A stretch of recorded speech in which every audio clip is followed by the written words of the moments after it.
Welcome, everyone, to the Herbert C. Kelman Seminar on International Conflict.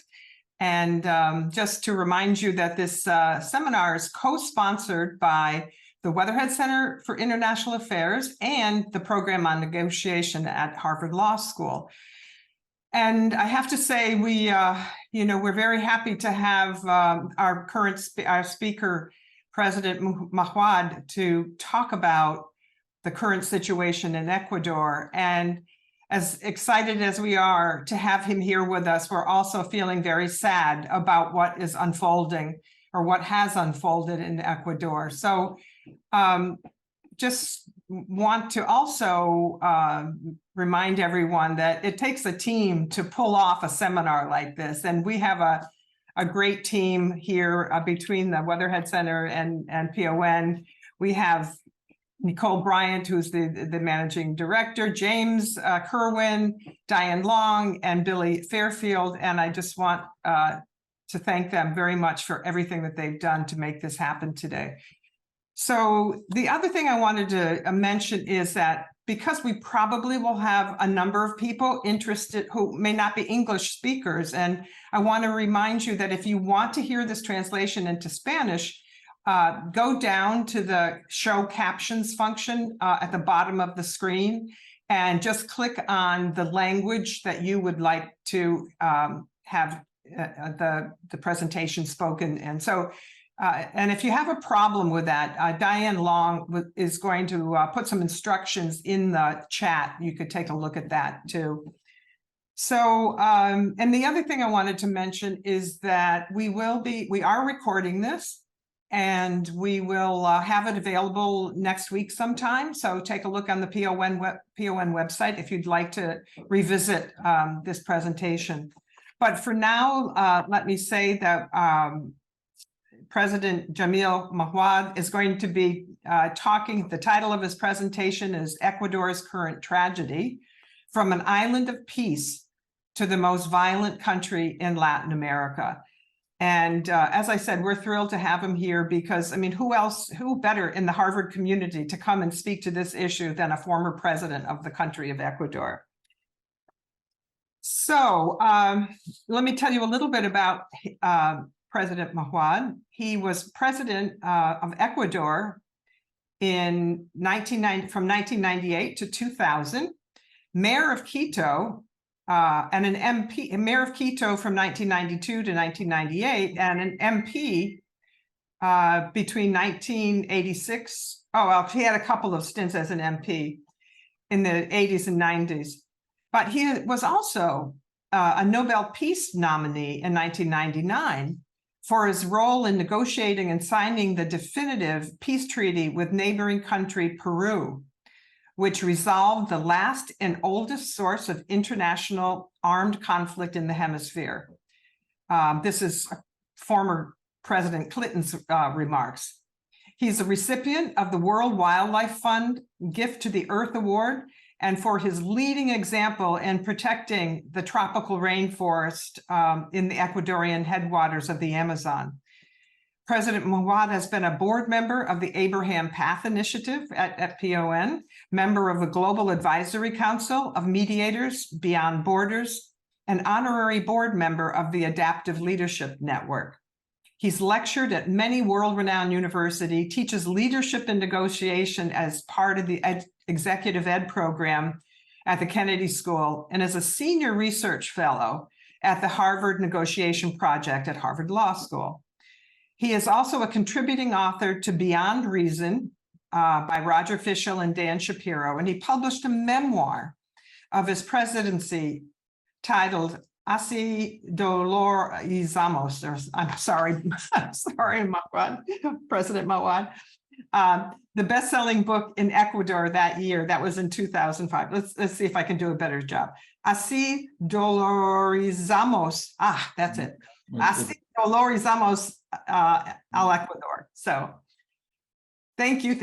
And now, without further ado, I'm going to turn this session over to President Mahuad. And at the end, what we're going to do is we're going to give you, the audience, a chance to present questions. So write them in the Q&A function. And so the last 20 minutes or so, President Mahuad will be addressing your questions. So again, put it in the Q&A function. All right, President Mahuad. Thank you. Thank you very much, Dana, for that introduction. And thank you to your team, to Diane, to James, and all the people that always work to make this a very educative experience. I like to start presenting you a video.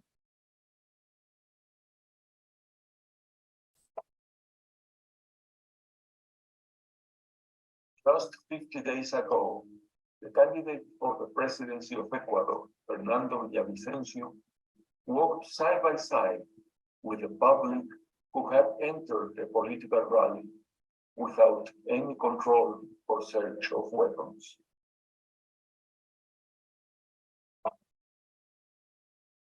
He was not like any other candidate. He went after the bosses of the cartels of narco-traffickers and tried to extradite them to the United States of America. His courageous actions converted him into the first political target of the internationally organized crime operating in Ecuador. He was the most threatened Ecuadorian. The possibility of his assassination reached 97%.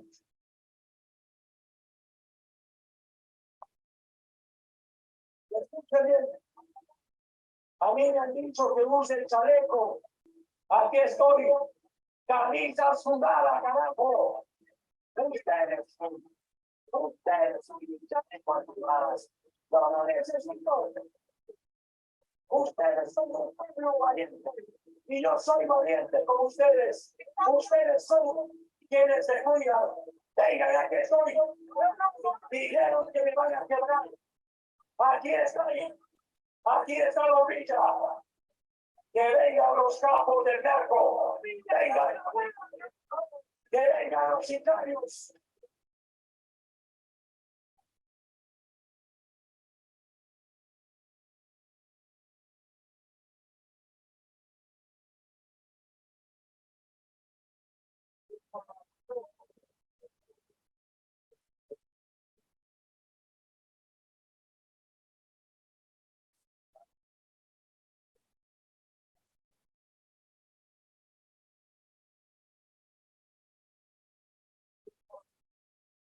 Three bullets destroyed his brain.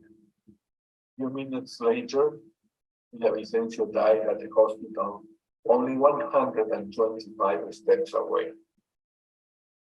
The police captured the hitman, killed one, and started investigations to find the masterminds of the crime. Villavicencio's family and personal and political friends asked his colleague, Christian Zulita, to replace him as the candidate who will continue the fight against the cartels in Ecuador.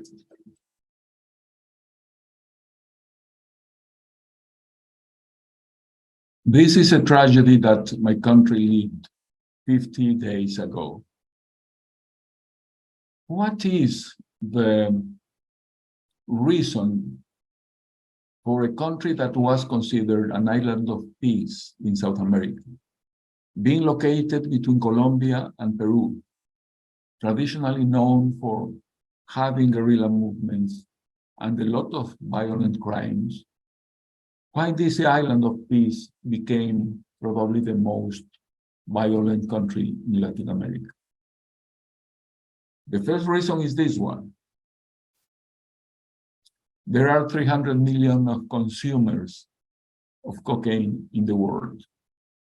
And organized crime is the equivalent of cocaine traffic in Ecuador right now. Besides that, 90% of the production of cocaine comes from Colombia, Peru, and Bolivia. And as you can see in the map, Ecuador is just in the middle of that. Third, It is considered that the money that moves this business is $240 billion annually, which means that this business is bigger than most of Latin American countries' GDP. If you consider them one by one, this quantity is much higher than that. What is the business model of cocaine? It is planted and harvested in Colombia. It is processed to become pasta or base of cocaine, and then it is transported across our border to Ecuador.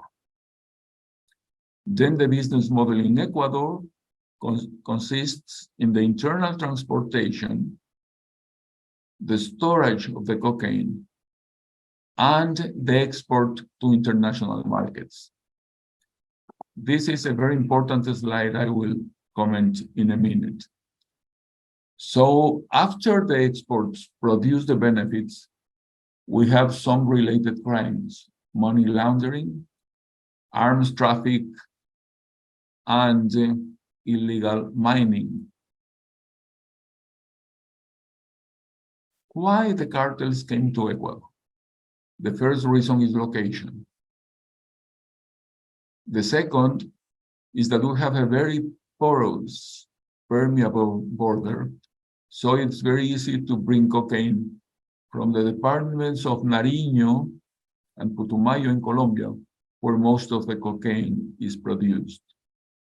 Then we have a very good network of roads, showed here in yellow, and you can see how you can come from almost everywhere to the coastal area of the country. And our coast is very accessible. You can reach it in many different points. And from there, you can access the international markets. There are two main ways to do that. One is by sea.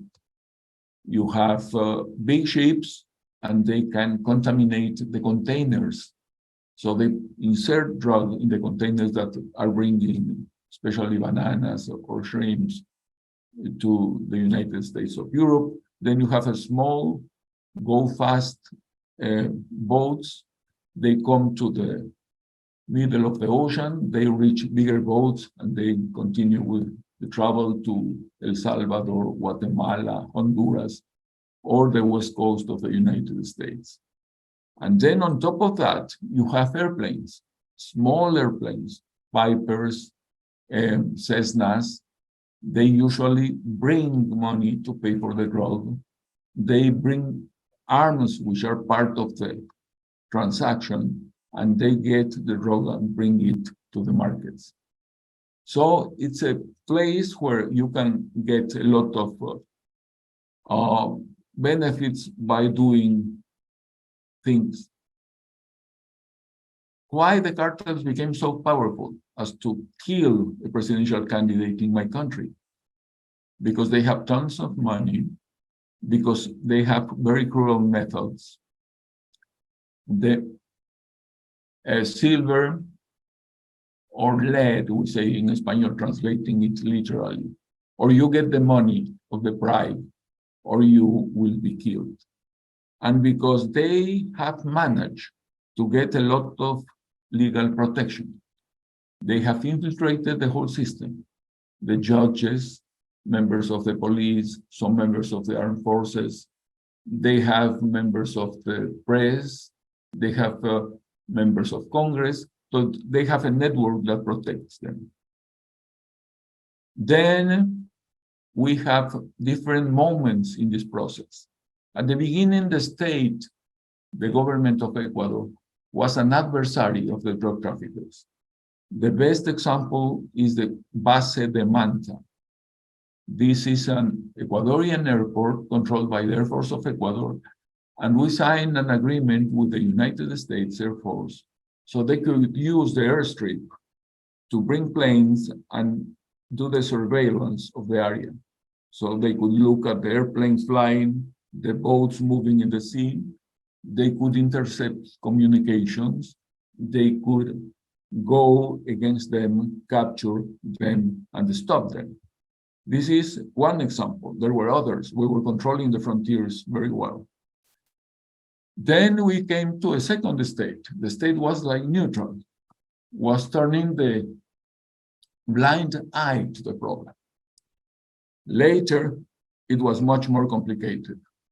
The state became an ally with the groups or narco-traffickers. This is a place in the Ecuadorian Amazonia, the headwaters of the Amazon rivers, that was bombarded because there was a guerrilla platoon there that was established some time ago. This coincided with the government of President Rafael Correa. In that government, he said that cocaine is a problem of the United States, not of Ecuador. The problem is the consumption, not the production.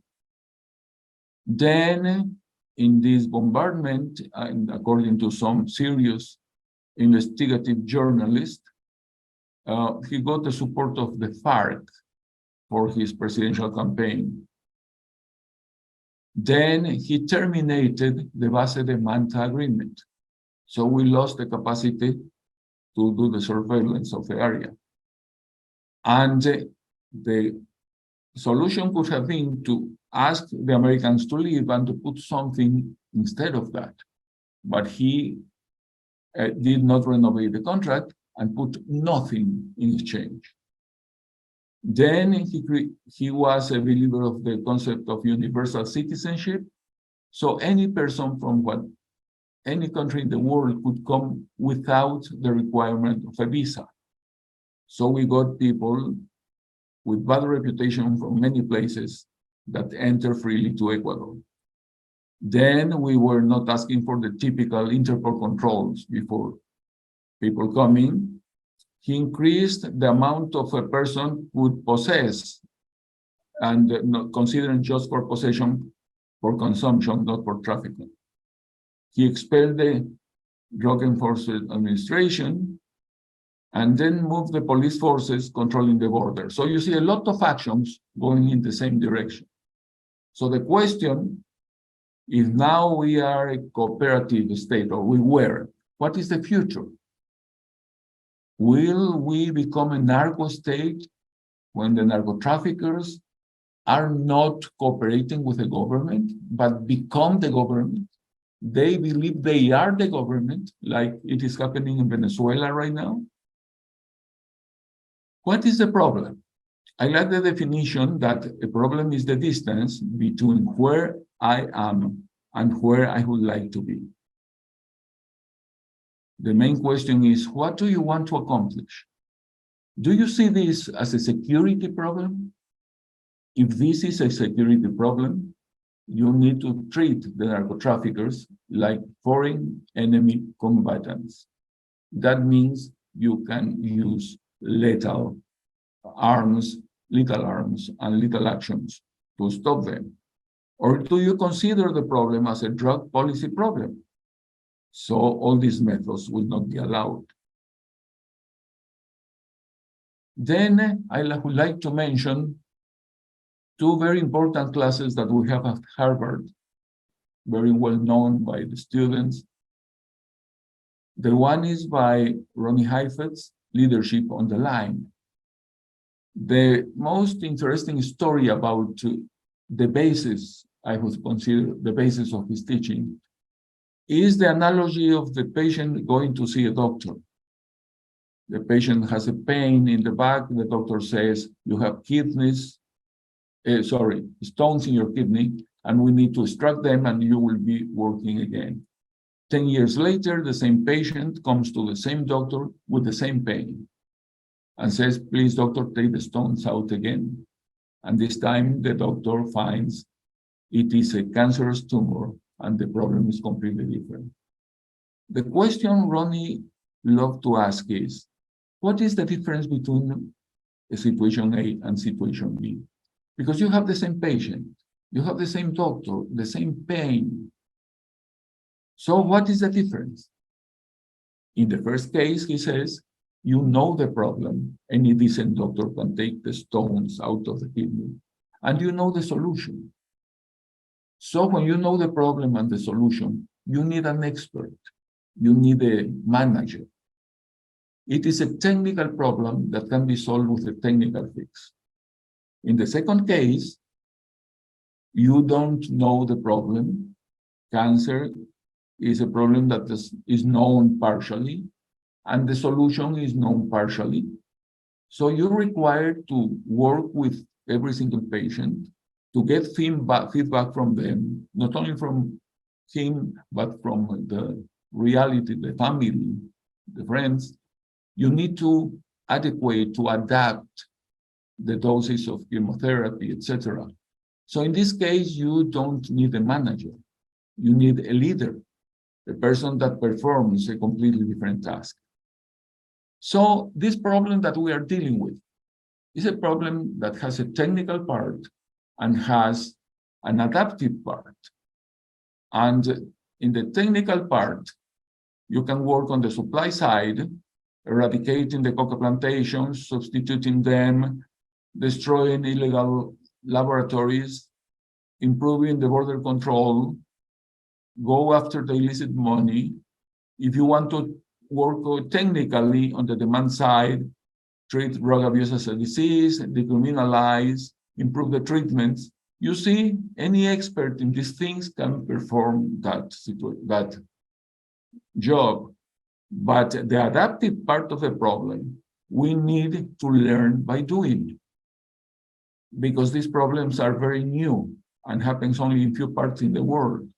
So there are not a lot of examples where you can get information or ideas from. Give back the problem where it belongs. This is not a problem of the president of a country or the government of a country. This is a problem of the whole country, and you need all the elites of the country working together. You need to involve every part of the society, and you need to orchestrate that participation. And this is one of the most important roles that a leader have to play. And then another book that we know by heart, in our part of Harvard at least, is Getting to Yes. And we know the famous elements: differentiate interests from positions, invent before deciding. And I think this is the most important. We need to worsen the burden of the narco traffickers, because as the situation is now going on, I don't feel that they can find good incentives to try to negotiate or to change their behavior. If the BATNA doesn't change for the worse, I don't think it will. This idea of negotiations could prosper. Actually, the Plan Colombia was approved during the times of Presidents Bill Clinton and Andrés Pastrana, and later implemented by other presidents in both countries, worsened the burden of the FARC and the narco traffickers in Colombia. And I think that was the beginning of the process of peace that thank to God, ended with President Santos when they signed the peace treaty with the FARC. Now, President Mahuad, would you explain to people what a BATNA is? Because I'm not sure everyone in the audience would know. Explain that one, please. Thank you very much for the suggestion. BATNA is an acronym for Better Alternative to a Negotiated Agreement. When you go to a negotiation, you have some interests that you want to be served by the final result of the negotiation. If your interests are not served, you prefer not to negotiate. And if you do not negotiate, if you leave the negotiation table, what is your plan B? What could you do? And that is what we call BATNA. So you need always an alternative, because not every negotiation can prosper and get to a fruitful outcome. Now, in Colombia in 1989, a presidential candidate, Luis Carlos Galán, was assassinated. and look at the similarities between this assassination and the assassination of Fernando Villavicencio. On purpose, I didn't put sound here, but you see the candidate, it is very close to Bogota. He is entering into this plaza. Look how popular he was. He comes, climbs to that place, and you see his body almost dead there. He, like Villavicencio, was brought to the hospital and they died. They both died at the hospital because of the wounds. So, if we would talk about this 10 years from now, what could be the situation of Ecuador? And I would like to use two titles of two books from Gabriel Garcia Marquez to illustrate the two possible situations. One is titled Chronicle of a Death Foretold. If things go as they are going now, it's just the inertia is the engine of these movements, probably we will be talking about a failed state in which the narco-traffickers have become the government of Ecuador and was running the country with mafia style. The other alternative, the other book, is the incredible and sad story of innocent Erendira and her heartless grandmother. In this case, the solution was to kill the monster, to eliminate the cause of the problems. Will we be able to do the second instead of first?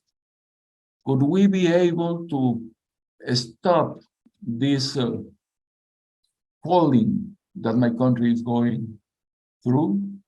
This is the big question for everybody.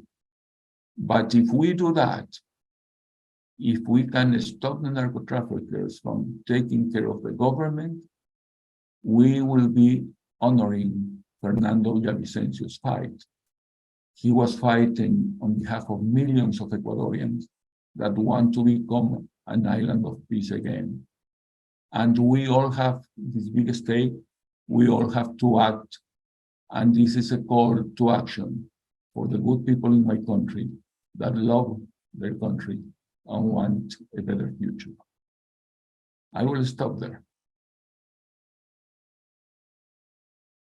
Okay, thank you so much. Wow, I don't know where to begin. I have so many thoughts listening to your profound analysis of what's happening. And if you were, before I turn it over to the audience, I would love to just get your thoughts about, if you were president right now, what would be the first thing you'd do? Well, I think that crises have peaks, and the peak comes the moment that you have enormous stakes, enormous uncertainty, and a lot of urgency. You need to act with the information you have that could be incomplete, not precise, even interested, but that is what you have. And knowing that you have to act because you are risking too much. So the first thing I would say is to understand what part of the problem is technical, what part is adaptive, going back to Ronnie Heifetz, to make a good list of all the actors involved in the situation, not only the visible ones, but everybody that has a word to say. Then to create together with the direction of the government of a good plan of action. Then you need resources, you need money, you need equipment, you need training, and you need help from abroad. Our country has not the capacity to solve for itself this enormous task. So we need to negotiate alliances, we need to create coalitions, and we need to understand that there are problems that are national. but there are problems that are universal. When we were talking about AIDS or Ebola or COVID, of course, those are international problems. You need a multilateral approach. And then, if the problem is international, we need these international coalitions. Finally, put all the international treaties we have signed, saying that we have to work together to stop narco-trafficking. Put all these words in action, in practice. Sometimes you just sign documents and nothing happens after that. That could be the first step that came to my mind. Yes, that's wonderful. Thank you so much. So you have several questions from our audience, and the first one is from Jamie Fernandez. And the question is, beyond local developments, how does this situation affect neighboring countries as well as the US? I missed the first part. What development? So what he's saying is, not only does it affect your local areas, but how does this situation also affect neighboring countries as well as the United States? Exactly. I agree with the premise of the question. I think I just mentioned that in my answer previously. It affects the whole region. It's the whole region. It disrupts the social fabric of a country. It puts a lot of fear in everybody. There are two kinds of interpretations to that. One is just like the crime is very efficient, the crime knows how to act, there are mafias all over the world, now is the turn of Ecuador, and we'll try to stop that. Another interpretation is, this is the visible part. Let's imagine that could be a kind of international project to destroy democracies in many countries. And you can do that with this kind of systems and practices.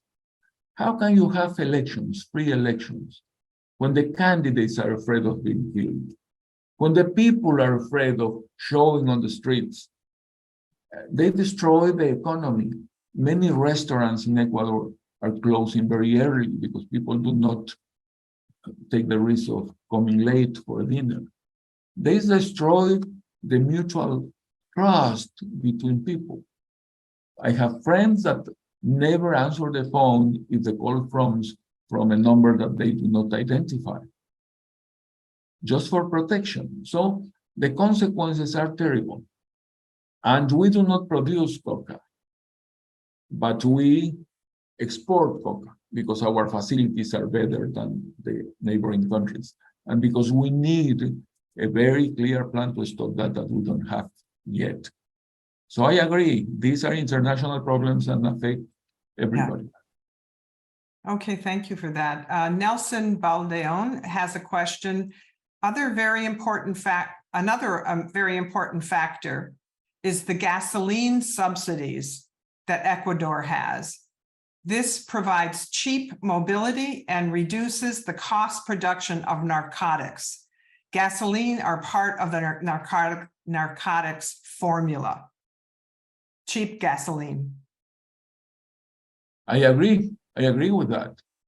You need some elements to convert a coca leaf into cocaine. And they call these chemicals precursors. And gasoline is one of them. Now, if you have very cheap gasoline, you are favoring that kind of illicit business. At the same time, and this is incredible, a friend of mine entered in Ecuador when I was president in the business of distributing gas, which is not related to the production of coca. But in this very unstable situation, I asked him, didn't you have fear of entering in this business, in this unstable situation? And he said, no, because when there is a business in which thousands of people are ready to come to the streets to protect you, shouting against and increasing the price, of course you have to be in that business because you are protected by the population. It was so original the way he was thinking about it. And it is completely related to the question about gasoline. The subsidies of gasoline are completely absurd from an economic point of view, from a social point of view, do not protect to the poorest part of the population in my country. But if you try to touch them, thousands of people come to the streets to protest without realizing that mostly they are benefiting other people, not the poorest of them. All right, thank you. And this is a question from Roy Torres. Good afternoon, President Mahuad. Greetings from Ecuador. Do you think that, wait a second, where is it? Do you think that fentanyl is a key factor in the wave of violence in our countries, taking away the market from drug traffickers and forcing them to do other activities to finance themselves?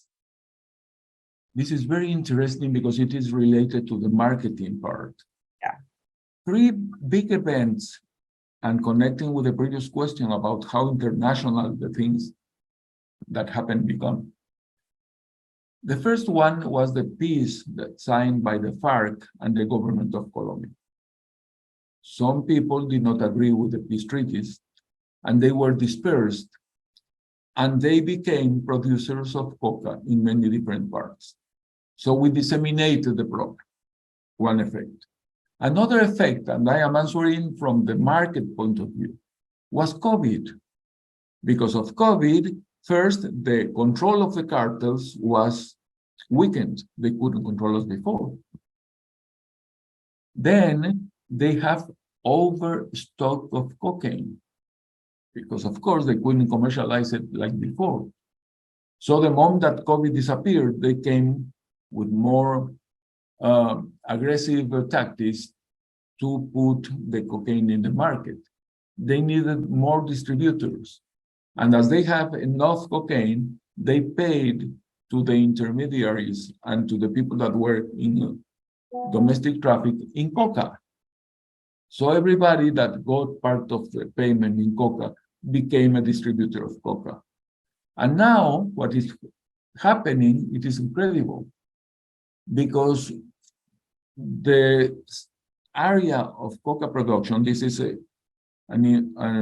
report that appeared in September this month, says that it has increased a lot in Colombia. We have the highest surface of coca plantations in history now. However, the consumption of what happened to be the biggest market, the United States, is not increasing, and maybe is decreasing a little bit. Why? Because of fentanyl. If you can have that drug, which is very cheap to produce, which is much more potent than cocaine, and that you can produce locally, of course you substitute one addiction for the other. So that will influence. I don't think in Latin America too much now, but in the future, yes. But this is how this market of illicit drugs works, very similar to the market of licit goods. Also complicated, isn't it? This is a question from Ariel Leon. The question is, what specific challenges does Ecuador face in combating organized crime and drug trafficking? And how are these issues being addressed at the moment? I think we need a big plan, and we are in the process of constructing it. Because without a very clear plan, how do you act consistently so the policies can come and go and are not going in a clear direction? Second, you need to be patient. This is a long, long process because this is going to be a real war. The narco-traffickers will not give you back everything they have got. They will try to increase that. But the government of every single country needs to be very clear about what is the north, where you should go. And that is being a government adversary to the narco traffickers, not part of them partially, or become a real thing, become the real government with the narco traffickers. So this is what I think we have to see clearly and mobilize the whole country with that purpose. Yeah, the whole country. Yes, definitely. It's an adaptive problem. You It's have the whole adaptive. society. Exactly. The whole It is. society needs to act. Absolutely, absolutely. That's the adaptive challenge, isn't it? That is the Yes. adaptive challenge. So Yes. this next question is Ahmed Omar, who would like to thank you for the presentation. And his question is, I think you probably touched on quite a few of these, but maybe there's something else you'd like to add. He wants to know what are the main drivers of this current tragedy and the possible solution to overcome these drivers? And what is the justification that describe 90% that, oh wait, how do you justify that 90% of the cocaine is from Colombia? Actually, it is like 65 from Colombia and another amount from Peru and another amount from Bolivia. In the case of Bolivia, it's part of the culture. They have been chewing coca leaves for centuries. It's part of the culture and not for an addiction, just because of the high altitude, etc. There are two types of coca leaves, as I have been informed. One is for this purpose of chewing it, and the other is for narco trafficking. Mm-hmm. So, part of the culture that we have to respect and understand. Second, we have the conditions to have the production. Third, the lack of controls from the governments. You cannot leave open frontiers. You cannot allow people coming and going without visas. You cannot see that what they are doing and allow them to continue working. Look, we have in Ecuador, because of that kind of policies, two, how can we call them, branches of the big cartels from Mexico. The cartel of Sinaloa, the famous Chapo Guzman, who is now in the United States with a life sentence, and the other, Jalisco, city in Mexico, Jalisco Nueva Generación, new generation. They became and installed themselves in Ecuador. We have mafias from the Balkan states. How did people could come to our country? Because we eliminated the controls, the visa controls in the frontiers.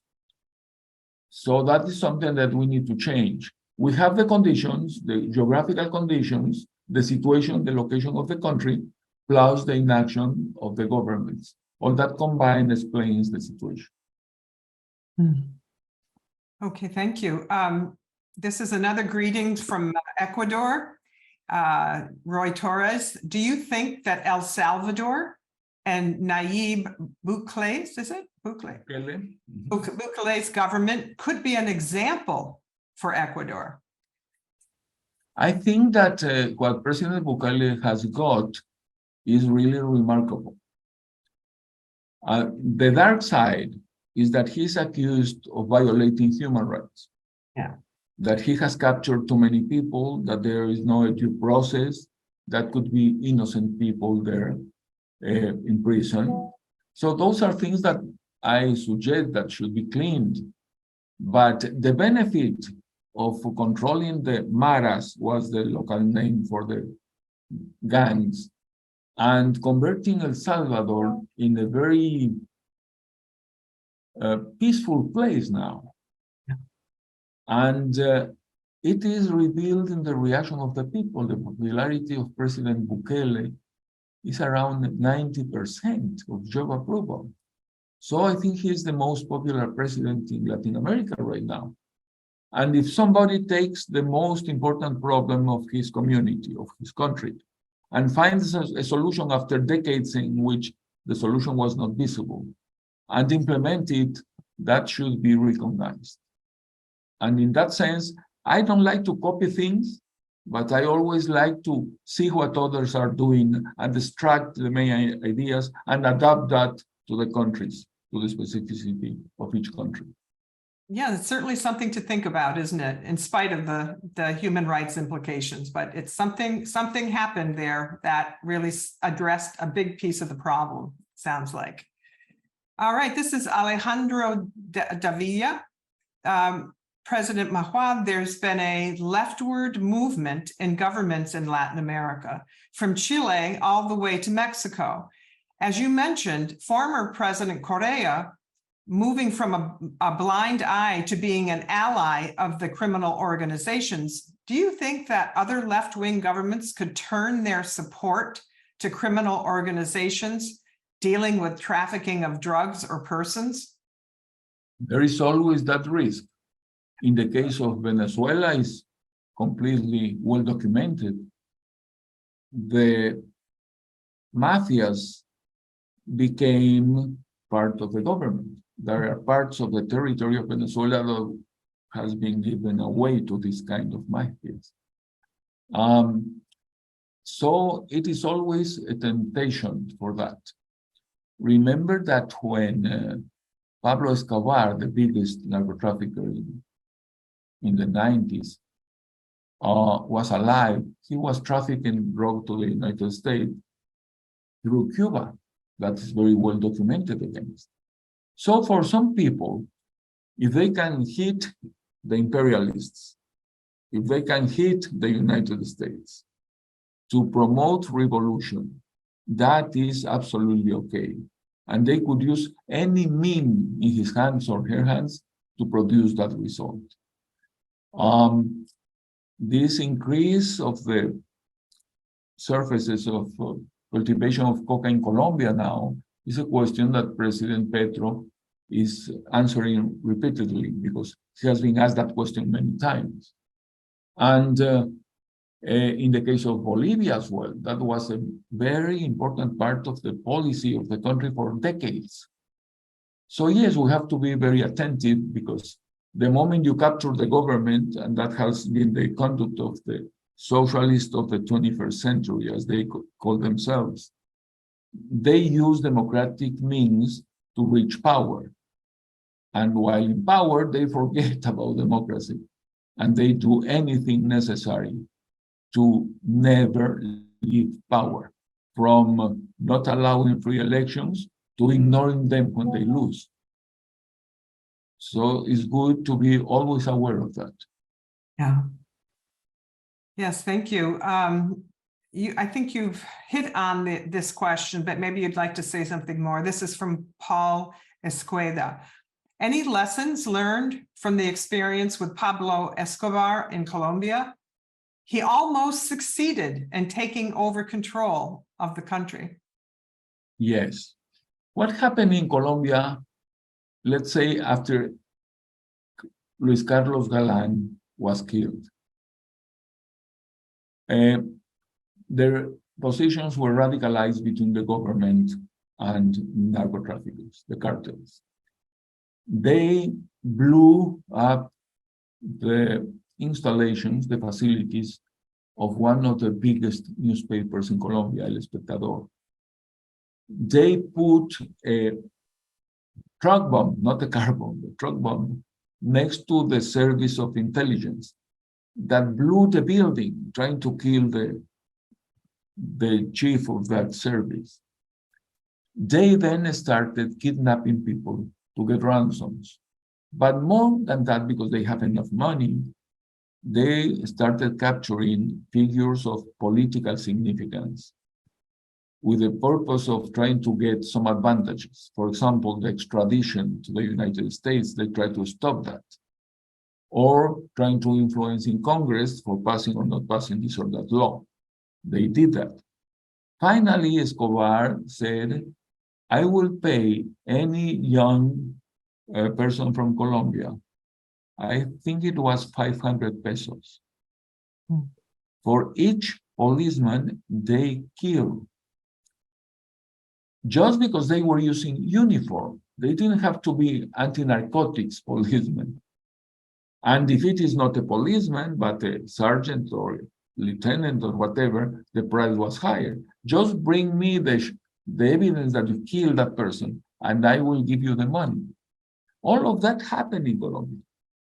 Then they were able to come as a society. They got to Plan Colombia, and they were able to eliminate that in a big part, and then to sign the peace treaty with the FARC. So there are ways to go, but you need decision, you need discipline, you need a good idea, a good plan, you need experts in every field working together. Yes, yes, thank you very much.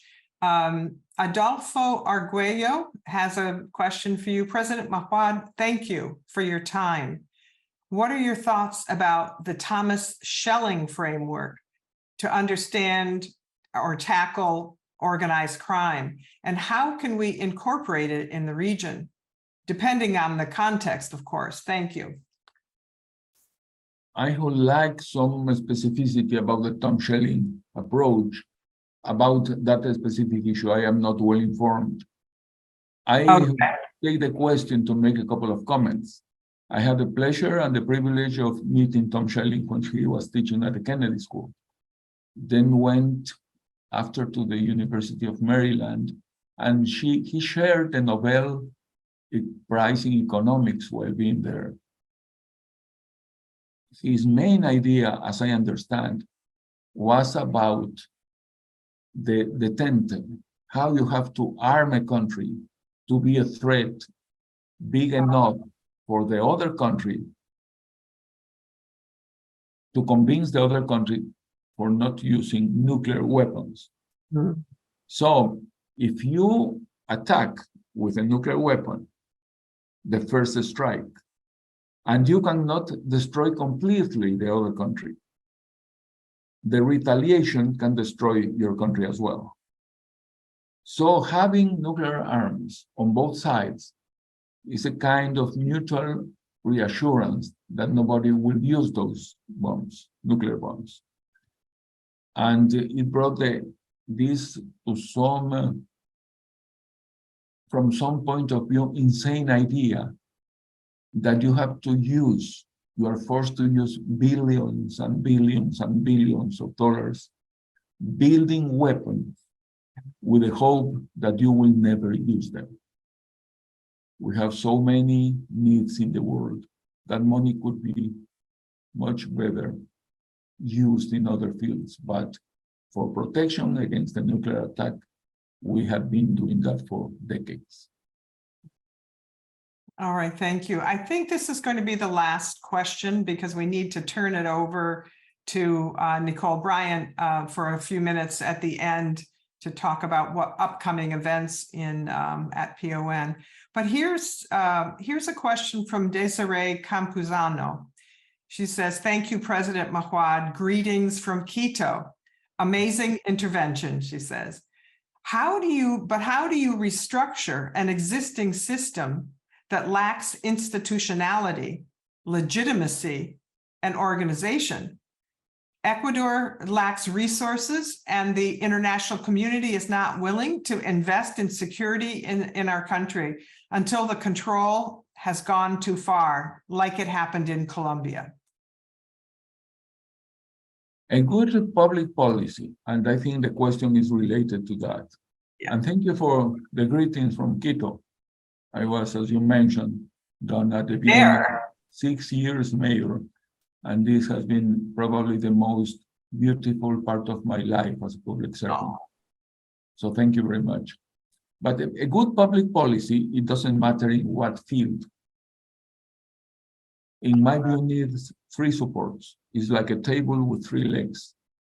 One is that it has to be technically correct. In the peace process with Peru that you mentioned as well, it was the Minister of Defense, the Minister of Foreign Affairs, that was the technical part of it. When we dollarized the economy of Ecuador, it was the economic part, the economists, who had the leading role. When we implemented the trolleybus system in Quito, the experts in transport, the engineers. So there's always a technical aspect that needs to be addressed and solved by the experts in that. Second, that could be the technical part of the problem, according to Ronnie Heifetz's definitions. Then you have the second leg, which is the social acceptance of the decision, the adaptive part. And I called it the CUCO test. QCU for cultural and CO for a cultural complementarity with the reality in which you are applying that. You cannot bring something from wherever and apply in your local reality if that doesn't fit with the culture of the place. Cultural compatibility, CUCO test. And the third one is the political viability. That question is very important because it's asking what do you need to get a good public policy and a policy that will be sustainable in time. We need to align the three things, the technical, the social, and the political. And if you can do that and the stars are aligned, public policy can be produced.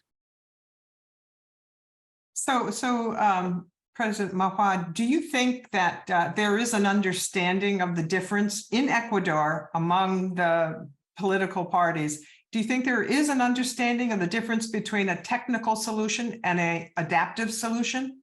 Is that part of their consciousness? I wouldn't say that everybody does that, but I think there's a group and that have been dealt with problems either by studying in books, coming to universities, or learn by experience, which is another university, the University of Life teaches you a lot. And they can understand, maybe they don't use the same words, but they understand the concepts and they apply them. But I would like that more people, and the vast majority would do that. And I am not sure that that is happening. You and Ron Heifetz should go down there and do seminars in adaptive leadership. That would be really exciting. Listen, we're going to have to end this now, and really thank you for taking the time to be with all of us. And I'm sure people from all around the world, we had over 200 people, 250 people here with us today. Your insights were just remarkable, and let's hope that someone is in Ecuador listening to you now with all of your insights. So thank you, thank you, thank you. Now I'm going to turn it over to our Nicole Bryant, the the managing director of the program under negotiation, and she's going to let us know what the upcoming events are. Thank you so much, Donna, and thank you so much, President Mahuad. It's really incredible to have this opportunity to learn, as I know so many of us did. And apologies to everyone to whose questions we were not able to, ask today. I know there was a very interested group in the Q&A, but thank you for being with us. As ever, the program on negotiation and the Weatherhead Center are really excited about all of the events that we have coming up. Our next event going into October will be with Michaela Papa from Tufts University on BRICS, Brazil, Russia, India, China, and South Africa, and current issues and conflict resolution there. And after that, we have a variety of programs on negotiation, mediation, conflict resolution happening both in person here in Cambridge, Massachusetts, and online. We would love to see you over the course of the fall or the spring at one of our programs or at one of our events. We will also be having other events that we're in the process of scheduling coming up throughout the rest of the semester. So thank you as ever to Donna for her excellent moderation, to our guest of honor, of course, and to everyone for joining us from around the world today. The video of this program will be put on the website in just a few days. So if you had to arrive late or step out early or want to share with a friend, you will be able to do so. Thank you, everyone, very much, and be well. Bye. Thank you very much. Bye-bye.